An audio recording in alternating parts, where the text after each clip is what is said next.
Asthma అంటే నార్మల్గా ఏదైనా మనం శ్వాస పీల్చుకున్నప్పుడు ఊపిరి లోపలికి వెళ్ళిపోయి మళ్ళీ ఊపిరి రిటర్న్ వచ్చేటప్పుడు వచ్చే ఇబ్బందిని మనం ఆస్తమా కింద కన్సిడర్ చేస్తాం.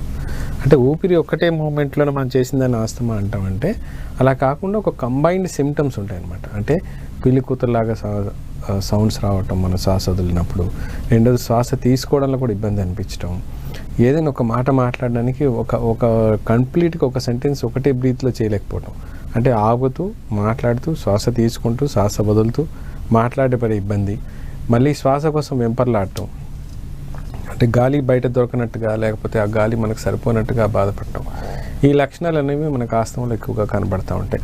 దాంతోపాటు కాఫ్ ఒకటి ఎక్కువగా ఉంటుంది. అండ్ కొంచెం ఏజ్డ్ పర్సనాలిటీస్లలో ఉన్నప్పుడు ఏమవుతుందంటే మనకు కఫం కూడా ఎక్కువగా వస్తుంటుంది. ఆ కఫము, కాఫ్ ప్లస్ శ్వాస కోసం వెంపర్లాడటం, పిల్లి కూతురు లాంటి లక్షణాలు అనిపించడం, చెస్ట్ బాగా కన్స్ట్రిక్షన్గా అనిపించడం, లేకుంటే కొంచెం కుంజుకుపోయినట్టుగాను లేకపోతే నొప్పిగా అనిపించడం, ఊపిరి పీల్చడంలో చాలా ఇబ్బందికరమైన పరిస్థితులు ఎదుర్కోవడం అనేది శ్వాసకోశ దాంట్లో ఎస్పెషల్ ఆస్తమాకి దీనికి కంప్లీట్గా ఈ లక్షణాలు ఉంటాయి. ఇవేంటంటే ఒకసారి వచ్చింది అంటే చాలా సంవత్సరాలు ఉండిపోతాయి. ఇది ఎప్పటికీ ట్రీట్మెంట్ జరగదు, ఎప్పుడు వచ్చినా మందులు వాడాలన్న కాన్సెప్ట్ బయట ఎక్కువగా ఉంటుంది. అలా కాకుండా మనం కరెక్ట్ హోమియోపతిక్ ట్రీట్మెంట్లు వాడుకున్నట్లయితే ఆస్తమాకు సంబంధించి మనం పర్ఫెక్ట్గా తీసుకురావచ్చండి. ఇది మనకు ఒక క్లుప్తంగా ఆస్తమా గురించి కనబడే లక్షణాలు. దీంట్లో కూడా మళ్ళీ రకరకాలు ఉంటాయి, దాన్ని బట్టి మనం ట్రీట్మెంట్ వేరియేషన్స్ ఉంటాయి.